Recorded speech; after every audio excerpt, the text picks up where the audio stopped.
ওরা হচ্ছেন জাতির কর্ণধার। ওলামা যদি না থাকে সমাজে বিশৃঙ্খলা হবে, সমাজের ধর্মীয় কাজগুলো সঠিকভাবে সমাধান হবে না। এই জন্য তাদের সম্মানের কথা রাসূল পাক সাল্লাল্লাহু আলাইহি ওয়াসাল্লাম তিনি বলে গিয়েছেন, আকরিমুল উলামা, তোমরা উলামায়ে দ্বীনকে, ধর্মের যারা আলেম জ্ঞানী তাদেরকে তোমরা সম্মান করো, ইজ্জত করো। ওমান আকরামাহু আকরামাল্লাহ ওয়া রাসূলুহু, যে ব্যক্তি আলেমকে সম্মান করে ইজ্জত করে সে ব্যক্তি আল্লাহ এবং আল্লাহর রাসূলকে ইজ্জত করে এবং সম্মান করে। রাসূল পাক সাল্লাল্লাহু আলাইহি ওয়াসাল্লাম এটাও বলেছেন, ওমান আহানাহু ফালানাতুল্লাহি আলাইহি, কোন মানুষ যদি কোন আলেমকে বেইজ্জতি করে, কোন আলেমকে অসম্মানী করে, তার বিরুদ্ধে কোন ষড়যন্ত্র করে, কোন আলেমের বিরুদ্ধে যদি কোন কটূক্তি করে, রাসূল সাল্লাল্লাহু আলাইহি ওয়াসাল্লাম বলেন ফালানাতুল্লাহি আলাইহি, তার উপরে আল্লাহ পাক রব্বুল আলামিনের অভিশাপ সেই ব্যক্তির উপরে। সুতরাং উলামায়ে কেরাম ওনারা সম্মানের পাত্র, ওনাদেরকে সম্মান করতেই হবে, কারণ রাসূল বলেছেন সম্মান করার জন্য। প্রিয় ভাই সব, কোরআনে পাকের ভিতরে আল্লাহ তাআলা কি বলেছেন শুনেন। আউযু বিল্লাহি মিনাশ শাইতানির রাজীম। ইন্নামা ইয়াখশাল্লাহা মিন ইবাদিহিল উলামা। প্রকৃতপক্ষে আল্লাহ পাক রব্বুল আলামিনকে ভালোবাসেন উলামায়ে কেরাম। উলামারা বেশি ভালোবাসেন আল্লাহকে ভয় করেন তারা বেশি। এক সময় বাংলাদেশে ছিল নাস্তিক মুরতাদদের সরাসরি খুব বেশি ছিল। তারা কথায় কথায় উলামাদেরকে, নামাজি মুসল্লিদেরকে জঙ্গি বানিয়ে দিত, উলামায়ে কেরামদেরকে মৌলবাদী বলে গালি দিত। আল্লাহ রাব্বুল আলামিন তাদেরকে নিস্তব্ধ করে দিয়েছেন। সুতরাং বাংলার জমিন নাস্তিকদের জন্য নয়। এই মাটি, বাংলার এই উর্বর মাটি নাস্তিক মুরতাদদের জন্য নয়। বাংলার জমিন উলামায়ে কেরাম দিনদার মুসলমানদের জন্য বাংলার জমিন উর্বর। সুতরাং মুসলমানদের যদি ঐক্যবদ্ধভাবে মুসলমানরা এগিয়ে যেতে পারে, মুসলমানরা যদি সকলেই উলামায়ে কেরামের নেতৃত্বে অগ্রসর হতে পারে, ইনশাআল্লাহ তাআলা এমন একদিন আসবে, এমন এক সময় আসবে, প্রত্যেকটা মানুষ আল্লাহ পাকের হুকুম মতো, আল্লাহ পাকের বিধান মেনে এদেশ পরিচালনা হবে, যদি আমরা একটু চেষ্টা ফিকির করি ইনশাআল্লাহ তাআলা। কি বলেন ভাই আমার? দেখেন, আমরা যেই মাদ্রাসার ছাত্র, যেখান থেকে আমরা পড়াশোনা করেছি, এটা সত্য মূলত রাসূল পাক সাল্লাল্লাহু আলাইহি ওয়াসাল্লাম এবং রাসূলের সত্য হচ্ছেন আল্লাহ পাক রব্বুল আলামিন। এই কোরআন এবং হাদিসের সহি শিক্ষা দীর্ঘদিন বন্ধ ছিল। ইংরেজরা, ইহুদি নাসারারা ইলমে দ্বীনের চর্চা তারা বন্ধ করে দিয়েছিল। এরপরে এই মুসলমান, অর্থাৎ এই মুসলমানের কোন অস্তিত্ব বিলীন হয়ে গেছিল। ওই সময় ভারতে দারুল উলুম দেওবন্দ মাদ্রাসা প্রতিষ্ঠা হয়েছে। দারুল উলুম দেওবন্দ মাদ্রাসা যিনি প্রতিষ্ঠা করেছিলেন ওনার নাম হোসেন কাসেম নানভী রাহমাতুল্লাহি আলাইহি। এবং সেই ব্যক্তিকে দিয়ে মাদ্রাসা উদ্বোধন করেছিলেন, উদ্বোধনটা কে করেছিলেন? তিনি ছিলেন একজন সাধারণ নগণ্য মানুষ, যার কোনো দাম সমাজের ভিতরে মানুষ দেয় না। উনি ঘাস কাটতেন, ঘাস কেটে কেটে এই ঘাস বাজারে বিক্রি করতেন এবং এই বিক্রিত টাকা দিয়ে ওনার সংসার পরিচালনা করতেন। তাই একজন মানুষ যদি ঘাস কেটে খায় তাহলে সে মানুষটাকে সমাজ অনেক বড় লেভেলের মানুষ। কিন্তু কাসেম নানভী রাহমাতুল্লাহি আলাইহি যেই মাদ্রাসা তিনি তাকওয়ার উপর ভিত্তি স্থাপন করেছিলেন, ওই মাদ্রাসা তিনি উদ্বোধন করেছেন একদম সাধারণ মানুষকে দিয়ে। লোকেরা তখন জিজ্ঞেস করলো, এত বড় মাদ্রাসা আপনি প্রতিষ্ঠা করতে যাচ্ছেন, এরকম সাধারণ একজন মানুষকে দিয়ে কেন? বড় কোন ব্যক্তিকে দিয়ে মাদ্রাসা উদ্বোধন করলে ভালো হতো না? কাসেম নানভী বলেছেন, আমি, আপনারা মনে করছেন যে লোকটা সাধারণ নগণ্য মনে মনে করছেন আপনি দেখতেও ছোট মোটো, কিন্তু আসলে আপনাদের ধারণাটা ঠিক নয়। ইন্নাল্লাহা লা ইয়ানজুরু ইলা সুওয়ারিকুম ওয়া আমওয়ালিকুম ওয়ালাকিন ইয়ানজুরু ইলা কুলুবিকুম ওয়া আমালিকুম। আল্লাহ পাক কোন মানুষের সুরত দেখেন না, মানুষের চেহারা দেখেন না, আকার আকৃতি দেখেন না। আল্লাহ রাব্বুল আলামিন মানুষের তাকওয়া দেখেন, ইখলাস দেখেন, আর মানুষের দিল দেখেন, অন্তর দেখেন, আমল দেখেন। সুতরাং তোমরা তাকে সাধারণ মানুষ মনে করো, কিন্তু আমার কাছে এই মানুষটা সাধারণ মানুষ নয়। কেমন সাধারণ মানুষ নয়? আমি যে ব্যক্তিকে নিয়ে মাদ্রাসা উদ্বোধন করতেছি, এই ব্যক্তিরা ঘাস কাটে এবং সেই ঘাস বিক্রি করে সংসার চালায়। শুনে রাখো, এই মানুষটাকে যদি তোমরা সাধারণ মানুষ মনে করো, কিন্তু এই ব্যক্তি এমন একজন ব্যক্তি যে ব্যক্তি আজকে থেকে তার বাড়ি হওয়া পর্যন্ত সময় একদিনও কোনো কবিরা গুনাহ করে নাই। এই মুসলমান সারা জীবন কোনো কবিরা গুনাহ করে নাই। বাংলাদেশ, সারা বাংলাদেশ জুড়ে একজন মানুষ কি পাওয়া যাবে নাকি যে ব্যক্তি সারা জীবনে কবিরা গুনাহ করে নাই? আমরা তো এমন জীবন যাপন করতেছি, আমাদের সমাজ, আমাদের পরিবেশ, আমাদের রাস্তাঘাট সব কিছু মিলে গুনাহের এমন জয় হয়ে গিয়েছে। গুনাহ ছাড়া একটা দিন পার করেছে এমন মানুষ তারা সমাজের ভিতরে পাওয়া যায় না। যদি জিজ্ঞেস করো, ভাই ভাই আজকে সকাল থেকে সন্ধ্যা পর্যন্ত একটা গুনাহ করেন নাই এমন একজন মানুষ হাত তুলে দাঁড়ান নাকি? একজন মানুষ তারা শুনে পাওয়া যায় না। কারণ ইহুদি আর নাসারারা এমন পরিবেশ আমাদের তৈরি করে দিয়েছে, ইহুদি নাসারারা ষড়যন্ত্র করে মুসলমানদের আমল আখলাককে, সমাজকে এমন বিনষ্ট করে দিয়েছে, একজন মানুষও গুনাহমুক্ত জীবন যাপন করার সুযোগ পাবে না। ঠিক না বেঠিক বলে? হুজুর বলেন এই লোকটা সারা জীবন কোনোদিন গুনাহ করে নাই, এমনকি জীবনে গুনাহের ইচ্ছাও তার ভিতরে কোনোদিন জাগে নাই। এই জন্যই আমি তাকে নিয়ে মাদ্রাসা উদ্বোধন করতে যাচ্ছি। সুবহানাল্লাহ। এই সেই মাদ্রাসা, দারুল উলুম দেওবন্দ মাদ্রাসা থেকে যত মানুষ আলেম হয়েছেন, একজন মানুষও এরকম এলোমেলো ছিলেন না। তাদের জীবনটা এমন করে সাজিয়েছেন, যার ভিত্তি স্থাপন করেছেন যিনি, উনিও যেরকম গুনাহমুক্ত জীবন যাপন করেছেন। এখান থেকে যারা আলেম হয়েছেন তারাও গুনাহমুক্ত জীবন যাপন করার চিন্তা ভাবনায় করে গিয়েছে। দেখেন, আমাদের শিক্ষা নিতে হবে এখান থেকে যে এই মাদ্রাসা উদ্বোধন করবেন যিনি, তিনি কিন্তু সামাজিক দিক থেকে কোনো বড় নেতা না, বড় অর্থওয়ালা, বড় সম্পদশালী নয়। কিন্তু আমরা কি করি? আমরা মসজিদ উদ্বোধন করবো, প্রধানমন্ত্রী দিবানাই চোরকে, বড় চোর এলাকার ভিতরে সরকারি টাকা, জনগণের টাকা মেরে কোটি কোটি টাকার মালিক হয়েছে, তাকে আমরা বানাই মসজিদের উদ্বোধনকারী হিসেবে প্রধানমন্ত্রী দিই। ঠিক আছে, বাদশাহ মাদ্রাসা বিল্ডিং উদ্বোধন করবে, সবচেয়ে বড় চোরকে সরকারি টাকা লুণ্ঠন করে কন্ট্রাক্টারি করে। যখন নাকি উনি কন্ট্রাক্টারি করে নাই, উনি তখন ভাঙা সাইকেলে চড়তো, রিক্সায় চলার ক্ষমতা তার ছিল না। এমন একজন মানুষ ঢাকা থেকে হাসপাতালে চিকিৎসা করবে এমন টাকাও তার ছিল না। তিনি এখন কন্ট্রাক্টারি করার পর থেকে নিয়ে যখন সরকারি কাজ করে, সরকারি কাজ করে কন্ট্রাক্টারি করে রাস্তাঘাট বানিয়ে উনি এখন এমন ধনী হয়ে গেছেন, ওনার এখন 10 তলা বিল্ডিং। উনি এখন চিকিৎসা করার জন্য ঢাকাও যায় না, উনি চিকিৎসা করে এখন যায় সিঙ্গাপুরে। টাকা পাইল কোথায় বলেন? কোথায় টাকা পাইল? এই টাকা, এই অবৈধভাবে টাকা উপার্জন করে উনি বড়লোক হয়ে গেছেন। আমরা এই বড়লোকদেরকে দিয়ে মাদ্রাসার ঘর উদ্বোধন করি, আমরা মসজিদ উদ্বোধন করি, অথচ এগুলো দিয়ে কোনো বরকত আর জীবনে হয় না।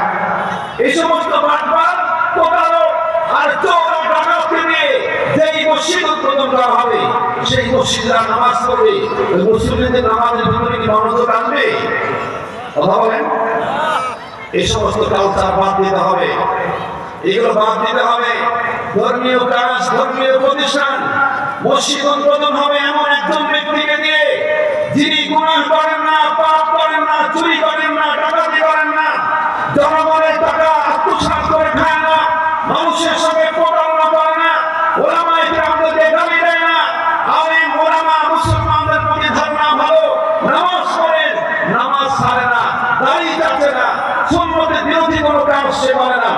এমন ব্যক্তি নাম যদিও সমাজের মানুষের কাছে নাই, আল্লাহ রব্বুল আলামিনের কাছে অনেক অনেক বেশি তার দাম। সুতরাং তাকে দিয়ে মাদ্রাসা উদ্বোধন করতে হবে, তাকে দিয়ে মসজিদ উদ্বোধন করতে হবে, তাহলে এই সমাজের ভিতরে ভালো মানুষের মূল্যায়ন করা হবে। আজকে ভালো মানুষের মূল্যায়ন নাই। আমরা আজকে আমাদের রুচিবোধ নষ্ট হয়ে গিয়েছে। যত অসভ্য হোক, জেনাখোর হোক, আর চোর হোক, ডাক্তার হোক না কেন, টাকা থাকলে পোস্টারের মধ্যে ওয়াজের সবার উপরে তার নাম থাকে। কেন থাকে তার নাম পোস্টারের মধ্যে? কোন চোর আর ডাকাতকে আর ওয়াজের অতিথি বানানো যাবে না, যাবে না, যাবে না। সুতরাং ভাই আমার দারুল উলুম দেওবন্দে ওলামায়ে কেরামগণ ওরা এভাবে বড় হয়েছেন এবং ওনাদের পক্ষ থেকে সেখান থেকে যে মাদ্রাসাগুলো প্রতিষ্ঠিত হয়েছে, এই মাদ্রাসার তালিমুল ইলম এবং এই মাদ্রাসা থেকে তারা ফারিগ হচ্ছেন ওলামায়ে কেরামগণ, তাদের ঠিক ধারণা, চেতনা এবং ভাবনা ওই রকমই। আমি যেন সারা জীবন সুন্নাত নবীর উপর চলতে পারি, আমার দ্বারা যেন কোনো গুনাহের কাজ না হয়, এই চিন্তা ভাবনার নামই হলো দারুল উলুম দেওবন্দ।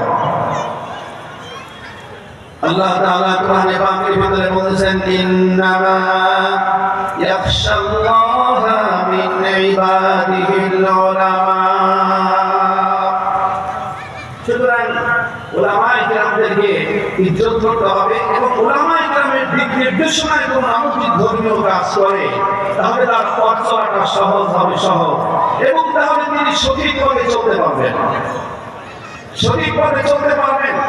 যদি আমার জ্বরের চিকিৎসা ইঞ্জিনিয়ার দিয়ে করি তাহলে জ্বর যেরকম সারবে না, আমি বিপদে পড়ে যাব। আমার ঘর, আমার বিল্ডিং যদি আমি ডাক্তারের পরামর্শ নিয়ে করি, আমার বিল্ডিং যেরকম নষ্ট হয়ে যাবে। ধর্মীয় কাজ করো, আমি যে ধর্মীয় কাজ করব, আমি যে তাবলীগ করব, আমি যে দিনী কাজ করব, এই সব কাজের ক্ষেত্রে উলামায়ে কেরামকে সামনে রাখতে হবে। উলামায়ে কেরামের সাথে মতো আমার ধর্মীয় সকল কাজ সমাধান করতে হবে। ঠিক না? ঠিক বলেন। সুতরাং কোন ইঞ্জিনিয়ার, কোন প্রফেসর যদি বলে আমাদের সাথে আসেন, আমরা তাবলীগের কাজ করি, আমরা দ্বীনের কাজ করি, বলবেন না, আপনি তো ইঞ্জিনিয়ার, আপনি তো প্রফেসর, আপনি তো ডাক্তার, আপনার কাছে চিকিৎসা করতে যাবো, আপনার কাছে ঘর বানানোর জন্য যাবো, আপনার কাছে বাংলা ইংরেজি শিখতে যাবো, ধর্ম তো আপনার কাছে শিখতে যাবো না। ধর্ম শিখবো যারা ধর্মবিদ, ধর্ম নিয়ে যারা পড়াশোনা করেছেন, তাদের কাছ থেকে আমরা শিখবো, তাদের কাছে গিয়ে তাবলীগের কাজগুলো করতে হবে। তা না হলে দেখেন আজকে আল্লাহ তাআলা কোরআনে বলেছেন, ইয়া আইয়ুহাল্লাযীনা আমানু লা তাত্তাখিযুল ইয়াহুদা ওয়ান নাসারা আউলিয়া। এই পৃথিবীতে যত অপকর্ম হচ্ছে, যত খারাপ কাজ হচ্ছে, যত দুর্ঘটনা ঘটছে, এই সব কিছুর পিছনে হলো ইহুদি। সব কিছুর পিছনে কে বলে? ইহুদি। এই জন্য আমরা আজকে বড় আফসোস লাগে, আমাদের দেশ স্বাধীন হয়েছে কিন্তু আমাদের দেশের কালচার এখনো কিন্তু চেঞ্জ হয়, পরিবর্তন হয়নি। আগে যেমন মাজারে মাজারে মানুষ গান বাজনা করতো, ওরও সেখানে সমস্ত মদ, গাঁজা, নেশা করতে আড্ডা জমতো, এখনো জমছে। নিষেধ করতে গেলে বলে অমুক নেতা অনুমতি দিছে, বলতে গেলে বলে অমুক নেতার পারমিশন আছে। আগের সিস্টেমে গান চলছে, আগের সিস্টেমে বাজারে রস চলছে, আগের সিস্টেমেই সুদ ঘুষ সবকিছুই চলছে। আগে যেরকম ভূমি অফিসে গেলে টাকা মাত্র 10,000 20,000 করে জমি খারিজ করার জন্য, এখন তাই লাগছে, দমে আর নাই সে টাকা। তাহলে পরিবর্তন হয় নাই, রুচি পরিবর্তন হয় নাই, আমাদের কালচার পরিবর্তন হয় নাই। আগে ছেলেরা এরকম অনলাইনে জোয়া খেলতো, অনলাইনে জোয়া কি বন্ধ হয়েছে নাকি? অনলাইনের জোয়া এবং মোবাইলের ভিতরে গেমস এবং মোবাইলের ভিতরে যে সমস্ত পর্নোগ্রাফি ছবি বাচ্চারা দেখছেন, এই বাচ্চারা এগুলো দেখে দেখে ওদের জীবনটা বিনষ্ট হয়ে যাচ্ছে, জীবন যৌবন সব বিলীন হয়ে যাচ্ছে এবং নেশার মধ্যে পড়ে পুরো একটা পরিবার, একটা সমাজ, পুরো রাষ্ট্রকে তারা তছনছ করে দিচ্ছে। কেন এগুলো হচ্ছে? কেন এখন হচ্ছে? কেন এগুলো এখন কেন হবে? এইগুলোর পেছনে ইহুদিদের এমন সিস্টেম, এমন ষড়যন্ত্র তারা করছে যে আমাদের এমনি মোবাইলের এমনি গুলো খুব সহজ করে দেওয়া হয়েছে, মোবাইলের এমনি খুব এক সস্তা করে দিয়েছে, আর এমনি নিয়ে নিয়ে সারা রাত খারাপ ছবি দেখছে, ভিডিও দেখছে, গেমস দেখছে, বিভিন্ন অবতরণ খারাপ জিনিস দেখে দেখে এই সমস্ত ছবি শয়তানরা দেখলে লজ্জা পায়। সেই সমস্ত ছবি আমাদের সন্তানরা দেখছে। মুসলমানদের ঘরের ভিতরে, মুসলমানদের প্রত্যেকটা ঘরের ভিতরে আজকে সিনেমার হল হয়ে গেছে। মুসলমানদের ঘরের ভিতরে উলঙ্গ করা সরাসরি শুরু হয়ে গেছে। যেই জিনিসের মাধ্যমে মুসলমানের ধ্বংস হবে, মানুষ ধ্বংস হবে, মানুষ অভিশাপের মধ্যে পড়বে, সেই সমস্ত নেককারজনক কাজ প্রত্যেকটা ঘরের মধ্যে মানুষ এখন করছে। এই সব কিছুর পিছনে মূল ষড়যন্ত্রকারী হচ্ছে ইহুদি আর নাসারা। আজকে আমরা তাদেরকে বন্ধ বানাচ্ছি, আমরা তাদেরকে বন্ধ বানাচ্ছি। ইসকন নামের এই সংগঠন, এই ইসকনের সংগঠনটার মূল হচ্ছে ইহুদি। ইহুদি সারা বাংলাদেশে আপনি খোঁজ খবর নিয়ে দেখেন, কোন একটা মন্দিরের উপর মুসলমান হামলা করে নাই। রংপুরে কিছুদিন আগে এসপি অফিসের ভিতরে আলোচনা চলতেছিল, সেখানে হিন্দু ঐক্য পরিষদ এবং ইসলাম বিভিন্ন ধর্মীয় রাজনৈতিক ব্যক্তিবৃন্দ সেখানে ছিলেন। তো হিন্দু ঐক্য খ্রিস্টান ঐক্য পরিষদের লোকেরা বলছে যে রংপুরে কোন হিন্দুদের উপরে, কোন সংখ্যালঘুদের উপরে এবং কোন মন্দিরের উপরে কেউ কোনো হামলা করে নাই। ইসলাম বলতেছে যে না, হামলা হয়েছে। ইসলামের উদ্দেশ্যটা কি বলেন তো দেখি? যারা হিন্দু তারা বলতেছে হামলা হয় নাই, অথচ ইসলাম থেকে বলছে, এই সংগঠন থেকে বলছে হামলা হয়েছে। মানে হলো এই দেশের ভিতরে একটা অরাজকতা, দেশের ভিতরে একটা বিশৃঙ্খল পরিবেশ সৃষ্টি করতে চায়। মুসলমান শান্তি থাকবে কেন? এটা তাদের বরদাস্ত হয়।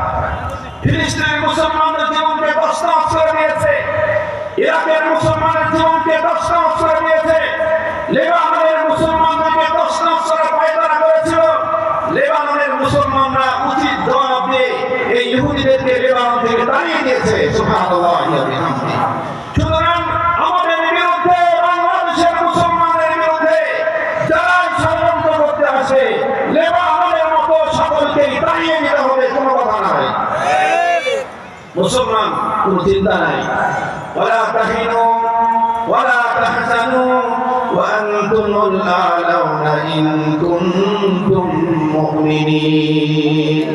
মুসলমানের ভয় কিসের? মুসলমানের তো কোনো ভয় নাই, মুসলমানের কোনো ভয় নাই। মানুষ দুনিয়াতে কেউ থাকবে না, কেউ থাকবে না, সবাই দুনিয়া ছেড়ে চলে যাবে।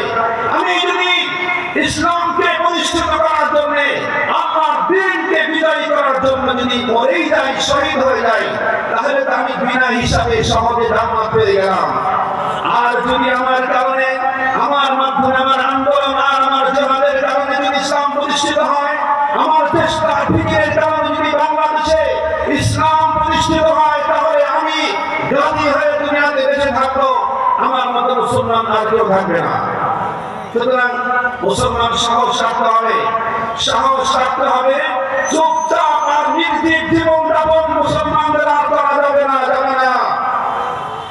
মুসলমানদেরকে, বাংলাদেশের মুসলমানদেরকে জঙ্গি বানিয়ে, বাংলাদেশের মুসলমানদেরকে বিভিন্ন কথা বলে রাজনীতি থেকে সরিয়ে দিয়ে অনেক ওলামায়ে কিরামদেরকে জেলখানায় আবদ্ধ করে রাজনীতি থেকে সরিয়ে দেওয়ার জন্য যে চক্রান্ত হয়েছিল, এই ইসলাম থেকে, রাজনীতি থেকে মুসলমানদেরকে সরিয়ে দেওয়ার কারণে মুসলমানরা 50 বছর পিছিয়ে গেছে।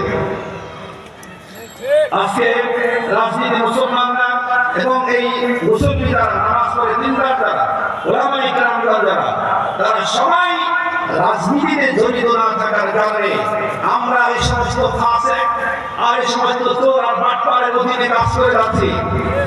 আমরা তাদের অধীনে থাকছি। সব কিছু নেতৃত্ব দিচ্ছে কারা? নেতৃত্ব দিচ্ছে নাকি সবচেয়ে বড় নম্বর। সমাজে নেতৃত্ব দেয় সবচেয়ে নেমে খারাপ। সমাজের নেতৃত্ব দিচ্ছে যে নাকি চোর, যে নাকি জেনাখোর, অনিসলামিক কার্যকলাপ করছে, কিন্তু আমরা মুখ করে কথা বলার সাহস পর্যন্ত পাই না। কারণ কি? কারণ হলো এই, আমাদের ভিতরে একতার খুব অভাব।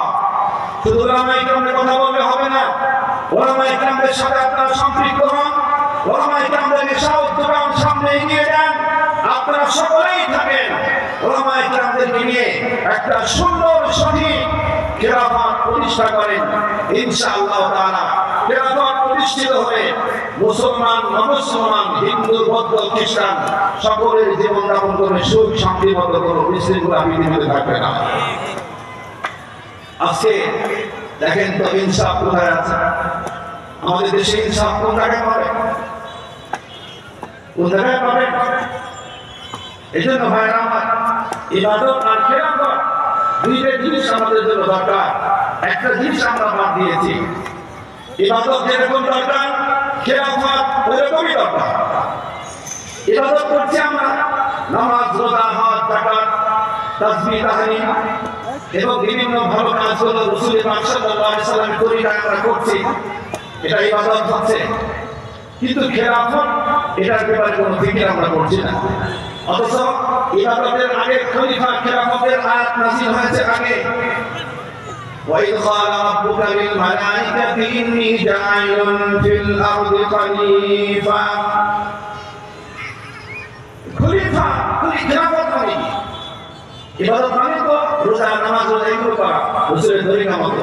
আর খেলাফত হলো এই রাষ্ট্রীয় যত আইন আছে, রাষ্ট্রীয় যত নিয়ম নীতি আছে, রাষ্ট্রীয় সকল নিয়ম নীতিগুলোকে আল্লাহর হুকুম মতো বাস্তবায়ন করার নাম হলো খেলাফত। এখন দেখেন তো আমাদের দেশের যে আইন কানুন বিচার কার্য সব চলতেছে কি ইসলামী আইন অনুযায়ী নাকি ইহুদিদের আইন অনুযায়ী চলতেছে? বলেন। ব্রিটিশের আইন যেগুলো ছিল, ব্রিটিশ যে আইন প্রণয়ন করে গেছে, সেই ব্রিটিশের আইন অনুযায়ী আমাদের দেশে চলতেছে সব কোর্ট কাছারি, আমাদের আদালত চলতেছে ব্রিটিশের আইন অনুযায়ী। সুতরাং মুসলমান তার শাস্তি হচ্ছে অমুসলিমদের আইন অনুযায়ী। মুসলমান সে ইনসাফ পাচ্ছে না, সমাজের মানুষ মুসলমান ৯২% মুসলমান, অথচ ৯২% মুসলমানের দেশে আইন চলছে সব অমুসলিমের বানানো আইন। শান্তি আসবে কিভাবে? শান্তি কিভাবে আসবে? আর এর কারণে চোররা সুযোগ পেয়ে গেছে, ডাকাতরা সুযোগ পেয়ে গেছে। ১০০ মানুষ হত্যাকারী, এই হত্যাকারক সে নাকি হত্যা করেছে, এই হত্যাকারীও পার হয়ে যায়। খেলাফত যদি থাকতো তাহলে এত মানুষ হত্যা করার সাহস পাইতো না। চোরেরা যে পরিমাণ চুরি করতেছে, যদি খেলাফত থাকতো, হ্যাঁ বাংলাদেশে যদি খেলাফতি রাষ্ট্র থাকতো তাহলে চোরেরা এত চুরি করার সাহস পাইতো না। একজন মানুষের শুধু শাস্তি হয়েছে, একটা থানার ভিতরে চলে ইসলাম অনুযায়ী ওই থানা থেকে চিরদিনের জন্য চুরি বন্ধ হয়ে যাবে যদি ইসলাম অনুযায়ী শাস্তি হয়। কিন্তু ইসলামের বিধান অনুযায়ী কোনো শাস্তি হয় না। বিধায় চোরেরা চুরি করছে, থানায় নিয়ে যাচ্ছে, জেলখানায় ঢোকাচ্ছে, জেলখানায় ঢোকানোর পরে টাকা দিয়ে আবার চলে আসছে দুদিন পরে। ধর্ষণ করে, জেনা করে, জেলখানায় যায়, টাকা দিয়ে আবার চলে আসে ফিরে সমাজে এসে, এখন আবার ধর্ষণের সেঞ্চুরি করে। তারপরে নাউজুবিল্লাহি মিন যালিক। ইসলামের বিধান থাকতো, ইসলামী আইন যদি থাকতো, খেলাফত প্রতিষ্ঠিত রাষ্ট্র যদি থাকতো, জেনা করে জীবনে কোনোদিন কোনো মহিলার দিকে খারাপ নজর তাকানোর সাহস পেত না। জেনা করবে দূরের কথা, মানুষ হত্যা করে, হত্যার বদলে হত্যা। ইসলামী আইন যদি থাকতো, মানুষের শরীরে হত্যা করে কথা একটা কাপড় দেওয়ার সাহস মানুষ পাইত না। এটা ভাই আমার সজাগ হোক, সজাগ থাকুন। সামনের পথ, সামনের জমিন বড় উর্বর আল্লাহ পাক করে দিয়েছেন।